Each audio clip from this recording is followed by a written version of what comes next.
Hello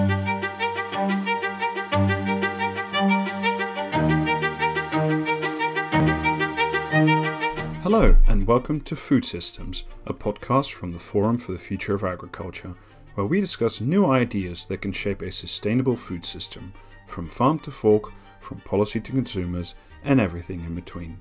I'm your host, Robert de Graaf, and you can find us on Twitter at Forum for Ag. On behalf of the Forum, I would like to warmly invite you to the second live event, which will take place on October 26 at 3 p.m. Central European Time, with two full panels discussing how to reward sustainability in the food system, as well as a keynote address by FFA Chairman Janis Potočnik. It promises to be a stimulating afternoon.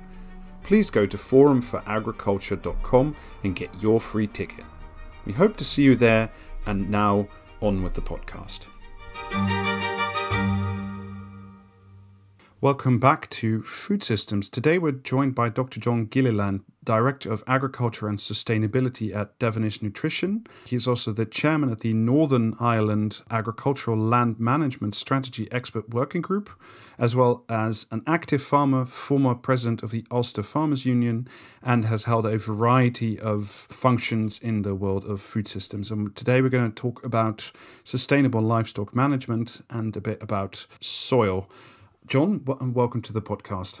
Thank you very much. I wanted to start. I think it's fair to say that in the last few years, livestock and its effects on the environment, the climate, and human health has certainly risen up the policy agenda. As you see it, is the livestock sector, as it currently stands, sustainable from an environmental or a climate perspective? Well, I think we need to be very careful in answering that question, that we don't tar all systems with the same brush. There is a vast range of systems within the European Union and beyond the European Union on livestock production. Certainly, at its extreme, it is causing a huge footprint.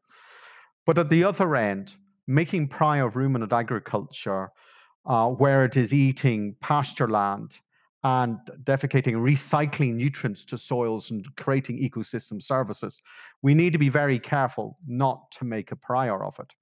I think the trick going forward is how we get the right balance. I think most people would broadly agree with that. However, what we're currently seeing in Europe is that part of the problem is not so much that ruminants are on grassland, but that ruminant intensity seems to be a problem.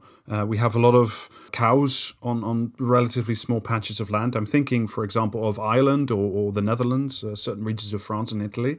Is livestock intensity the problem? Well, livestock intensity is a problem, but actually, I think a far greater problem is we haven't looked at the landscape around those animals. And for us, before we castigate and under the nitrates directive, intensity of livestock are capped. The issue is at the moment, can we find a way of efficiently producing nutritious food in a way that's environmentally benign? And to do that was one of the reasons why Devenish in 2013 bought a block of land and said, we are going to go and have a go at it ourselves. Because our focus has been, up until to date, has been primarily on the animal and not on the soils or the hedges, the trees, the water, the diversity around that.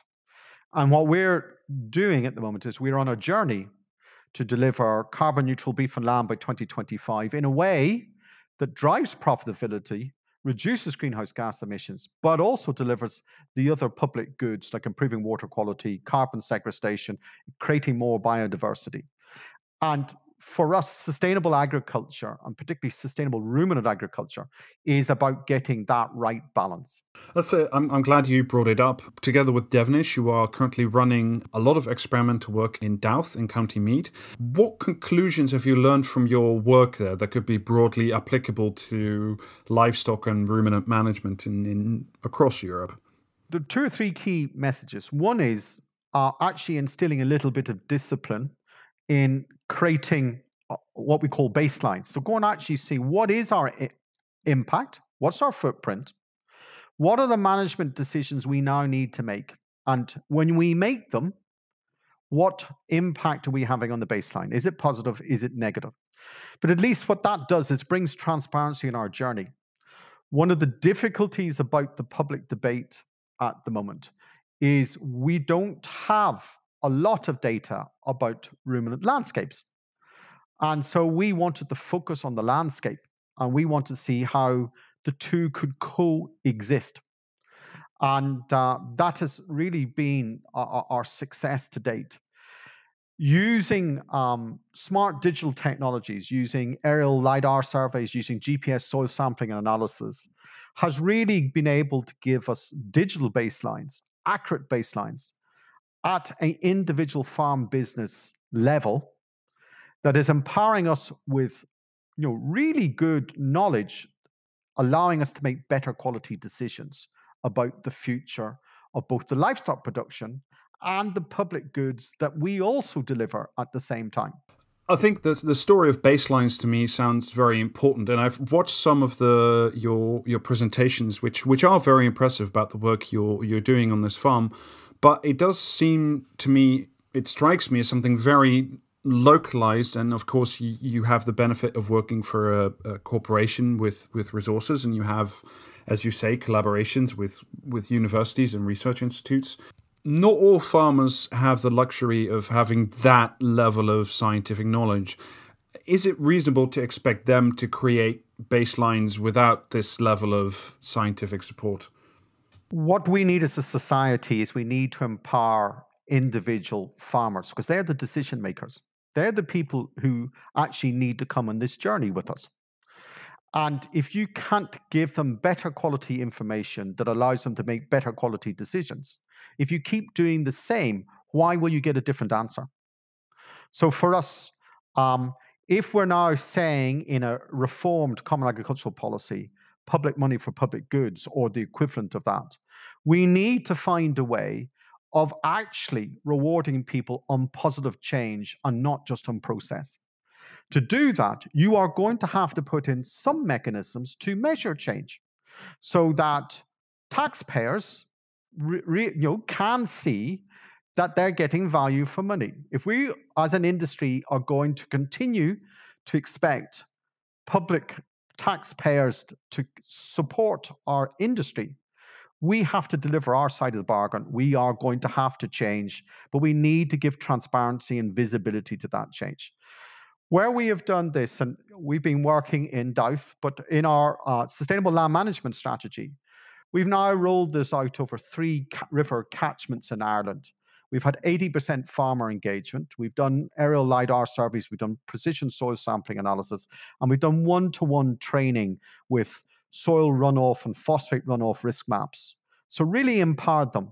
And 2 years later, we had a team of social scientists in, and we have seen 80% of the farmers that came on the journey with us have now significantly changed their behavior.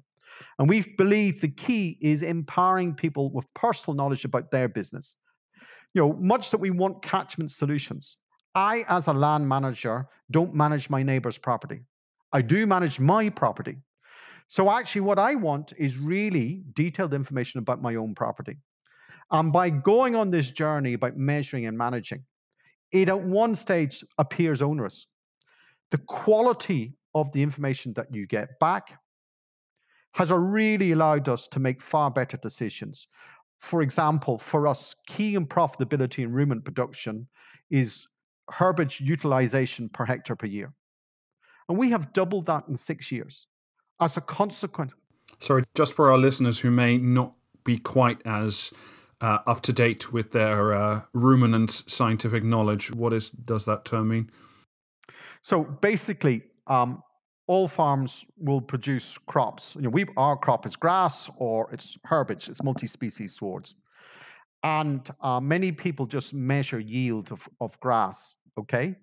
But actually, what we need to be looking at, the metric is not about yield, but it's actually about the utilization of that grass or multi-species sward into sellable meat or milk. And that is a sign of an indicator of efficiency, but it also is an indicator of efficient use of nutrient, because we are very keen on balance sheets. We're one of the first farms in Europe to have a carbon balance sheet. Looking at phosphate balance sheets, looking at nitrogen balance sheets. So one of the key things is the utilization of nutrient. The utilization of carbon is fundamental, and this allows us to do it. And it gives us really very good information at our own farm business level that allows us to make far better decisions. And we are very key. If we want to get behavioral change, we need to empower people with precise data about their own land, not about their neighbors. I think that's certainly very true. On the question of innovation, people have identified various areas where livestock management could be improved and it could become more sustainable. Feed being one, genetics and breeding another, stables, housing, well, digital tools. Which of these areas do you think holds the most immediate promise? Where would Devenish put its research money, if asked? The one thing, we've invested our money in areas where we feel there are knowledge gaps. And there are a lot of organizations driving genetics, and really good organizations too. And we've stepped aside and let them get on with it. The two areas that we have focused on is, one is the nutrition that goes into the animal. And the second, and around that is both bought-in feed, but actually homegrown feed. And, most farmers, the majority of what goes into an animal, certainly in ruminant agriculture, is home grazed or home saved forage. And so our purchase of the lands of Douth in 2013 was about actually looking at that. What could we do better, getting our own house in order? And that really started our shift to look away, to move beyond a monoculture of ryegrass, to look at engaging with legumes and herbs within that sward, to look at the benefits of our soil. What we found very quickly is that over the last 35, 40 years, livestock farmers have focused on the animal and forgotten about soils. And when we did our baselines, we found the farm that we bought, our soil fertility was awful. And when we did our carbon baseline, we found our carbon was awful. And people forgot that actually the level of carbon in soil is directly related to the biological health of that soil. And because our pH was low, we were respiring carbon, not sequestering carbon. So we have focus. We believe if you get the soil health right, the soil fertility right, you get the nutritious quality of the grass right. But by bringing diversity into that sward, by bringing legumes in, by bringing herbs in, you give a cow a far better balanced diet. We talk about humans, about having a balanced, diverse diet, not extremism. Cows are no different. They need a balanced, diverse diet. And we believe our experience at Douth has achieved that. The point of getting our own house in order is an interesting one. One of the, I would say, controversial areas at the moment regarding livestock production in Europe is our quite extensive dependence on foreign sources of animal protein. The most famous one, certainly at the moment, being soy from South America and its broader impact on the Amazon rainforest and then other areas. To counter this, the EU has set up its own protein strategy. What do you make of these moves? Can we be credibly on a path to protein independence? Well, I think we need to embrace the agenda, and that is we cannot further accelerate. We need to stop. We do need to stop the deforestation that's going on, not only in South America, but other parts of the world. So for us as a company, we've been focusing on two issues. And not only driven by greenhouse gases, also driven by ammonia emissions. Ammonia emissions are directly related to the amount of crude protein you feed. So if you can reduce crude protein in a diet, you reduce ammonia emissions and therefore nitrogen deposition on priority habitats. So there are many reasons why we need to tackle this. We've tackled in two ways. One is we've managed to create new diets that have substantially lower crude protein levels in it. But we also then, the grazing animal, we've switched from looking at just straight ryegrass. By building in sward diversities with particularly legumes, we've greatly reduced the need of quantity of crude protein that we need in a diet. And I strongly believe that we need to put our own house in order. Europe is sadly not blessed with many indigenous combinable protein crops. So we have to look at the other tools in the toolbox. And as I say, the two things we're looking at, one is reducing the overall crude protein needed in the animal. And the second one is, can we actually grow plants that we know grow well, like legumes, and put it into our swards? And not only reduce the soya problem, but actually displace nitrogen. On our farm, we've dropped our nitrogen utilization, our multi-species swards, from 170 kilos per hectare per year to 70 kilos per hectare per year. And we believe probably we will be able to take that further. And that's a huge win on water quality, on nitrous oxide emissions, but also profitability. I wanted to pick up on the tools in the toolbox. One of the things that many people are talking about at the moment is, and this is more on the consumer side of things, is to say, well, what are the tools we have that certainly now in more and more supermarkets are meat alternatives, things like Impossible Burger.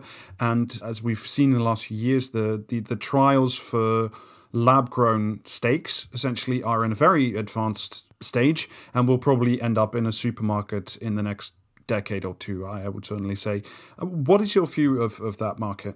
Will that replace at least some of the livestock and ruminants that we currently produce? Well, the scale of the global market in this space will always allow new entrants to come in. Our experience with the product we're producing, which is a high quality, highly nutritious product, the people who are consuming our product at the moment are very discerning and want to know the provenance. They want to know the authenticity of the product.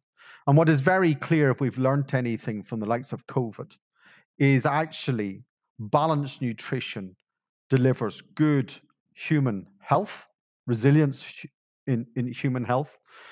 The issue for us is making sure we give transparency on our provenance, but also, I query on the two developments you mentioned. One is, can they do it in a way that doesn't create ultra-processed food? Because ultra-processed food, all the indicators are that is not sympathetic with a good, balanced, and healthy diet. Second of all, is the amount of salt. Can they do it without using excessive salt? And the third one, I have yet to see a lab being able to replace the role of a ruminant that takes really low-cost, poor quality roughage and turns it into highly nutritious meat and milk. And I will be delighted the day that the lab can do it as efficiently as a ruminant. And our job is to put our own house in order. Those guys will skirt around, it's up to them, but our job is to get our house in order. We can deliver, and we will, as a company, deliver carbon neutral beef and lamb by 2025. I think the point about provenance and authenticity of meat that's being produced is also an important one. Certainly we see that more and more, the focus on short supply chains, especially as you mentioned during Corona times. However, what we do also see on the flip side of that is that provenance and authenticity do tend to come with a nice price tag attached to it. There is also just an argument that says meat should just be more expensive because of the external costs that it produces to air, to water, to the climate. Should meat be more expensive? What I always find, the price of meat is determined by the marketplace and not by politicians. And what I find with politicians have not been very great in getting behavioral change. I think the key thing we need to drive is we need to get the environmental footprint down of our products. We produce nutritious products that are good in a balanced diet, not in extreme diets. And our focus will be on that. There is an issue about food poverty, which is a huge issue, and it's a huge issue for society to pay, to get their head around. There is also an issue about what are the public goods that society actually do want to pay, and what do they see the market playing. In the case of carbon, there's every probability that probably the marketplace will pick up the gauntlet on carbon. But when it comes to air quality, and it comes to water quality, and it comes to biodiversity, those are far more difficult public goods. And so I still foresee that those will be a public good that will come more from the taxpayer rather than the marketplace as such. Our job is to get the supertanker turned around. Our job is to do it in a credible, measurable, and verifiable way that we give confidence to both taxpayers and to the marketplace that when they support a farming system like the one we are developing, they are reassured that we actually are honoring what we say we are doing. One more question before we get to the last question, the penultimate question, if you will. You mentioned turning the supertanker around, the importance of public goods. Do you think that the current reform of the Common Agricultural Policy will do that? Will it help turn the tanker around and provide the level of support for public goods that you seem to be calling for? The key thing in reform and, getting CAP changed is also a supertanker too. It's not the only supertanker. There isn't just one supertanker out there, I have to say. The concept for me that I'm very passionate on, where we're asking for public money, it should be public money for public goods. And for the people who change their behavior, they should be rewarded on outputs, not on processes. And so I actually I welcome very much the direction of travel in CAP discussions, in the New Green Deal, in the Farm to Fork strategy, around actually what we're looking to do is support outputs and creating outputs. Alongside that, we need to bring forward a suite of metrics that can measure this change so that people are reassured that the public money that's going into this and even the premium price paid for products it is actually delivering the turning of that tanker, and it's visible and it can be seen, and we actually leave this world a better place to the next generation. We're coming up to the final question, which is the one that we ask of everybody who comes on the podcast, is if you could transmit one single idea or one concept that would really, to you, make a big difference in creating a more sustainable food system, what would it be? Well, the one thing it wouldn't be is a silver bullet. Because for me, there is no silver bullet.